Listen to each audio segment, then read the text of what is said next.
Hello guys, this is Champion Marks here for the third installment of Pokemon Competitive Battling for Beginners. Today we're going to be going over EV training, but before I get started into that, there's something I forgot to mention in the last video, which was basic team building. Now, what I forgot to mention was that natures will affect your Pokemon's stats, so depending on what role your Pokemon will play in the team, you'll want it to have a different nature. For example, if you were going to be a physical sweeper, you would probably want an adamant nature or a jolly nature.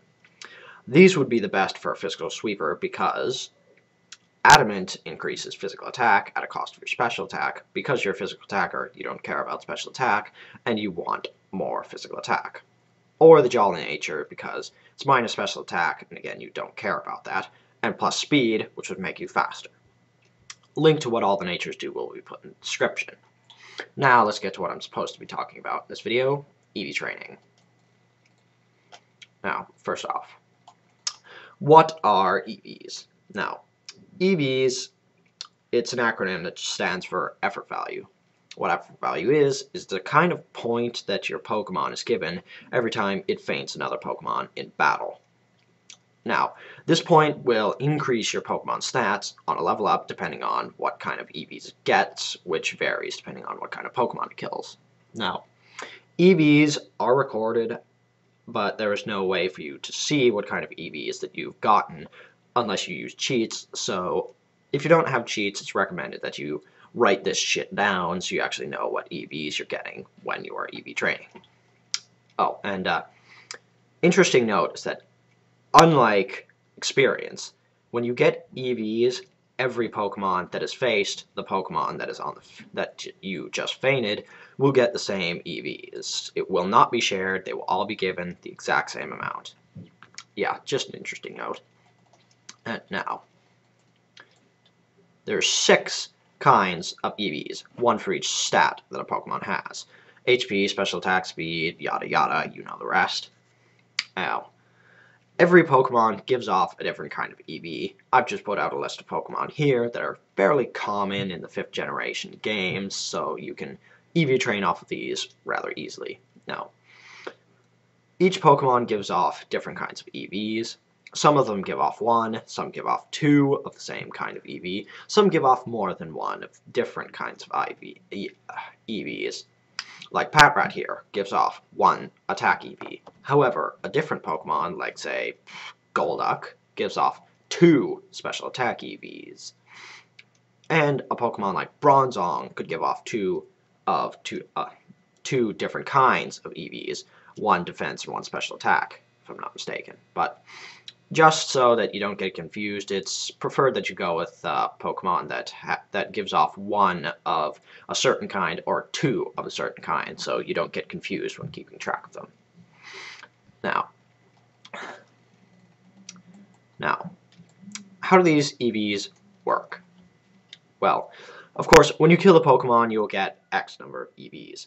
However, if you get 4 EVs into a specific stat, like say attack, when your Pokemon levels up, it will get plus an extra point in that stat. So say if you were a Darmanitan, if you had 4 attack EVs, and you were when you level up, instead of getting, let's say you would get 4 plus 4 in attack on a level up, because you had those 4 EVs in attack, instead of getting plus 4, you would get plus 5, so you can see how these EVs would quickly add up. However, now, you're probably wondering, is there a limit to the EVs that I can have? Of course there is. Why wouldn't there be? Now, the limit to the EVs, there is a limit for overall and how many you can put in a certain stat. The limit that you can put into a certain stat is 252.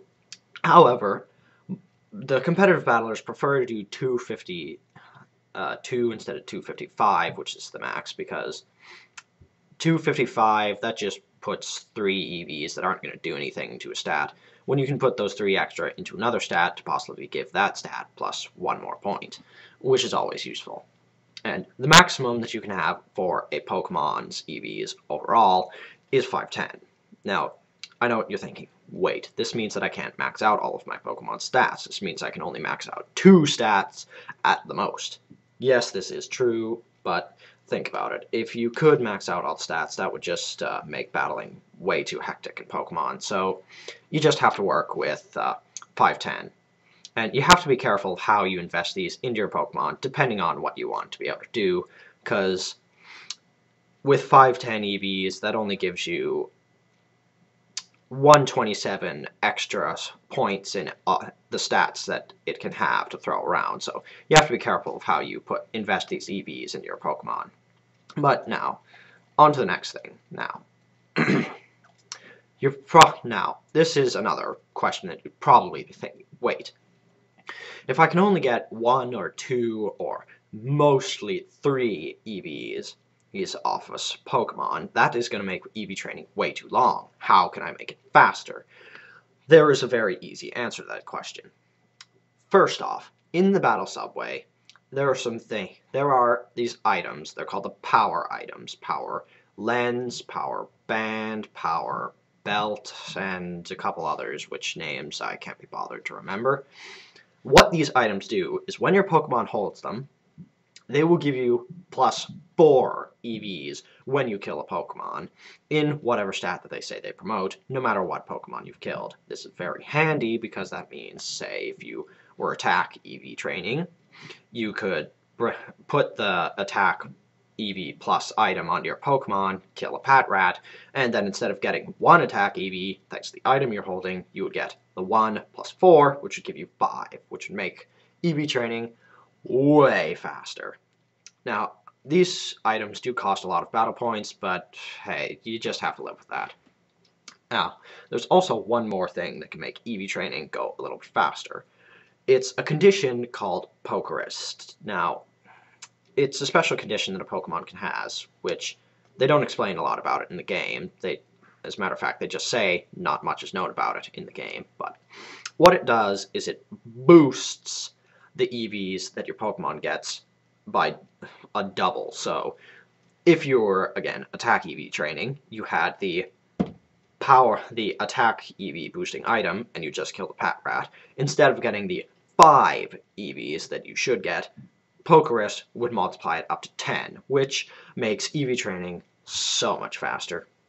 Now, thing is, it's really hard to get Pokerist because the only way to get it is either have a Pokemon that already has it in your party and just walk around with it, and then the other Pokemon in your party will get infected with Pokerist, or battle a Pokemon that has Pokerist in the wild, which is pretty slim chance, but if you have no other way of getting a Pokemon with Pokerist, you'll just have to deal with that. But anyway, I believe that's everything that you should need to know about EV training. If there's anything that I have missed, please do tell me in the comments, and I'll go over it for maybe a 5th video, like what I missed. But anyway, comment, rate, sub, guys, and see you later.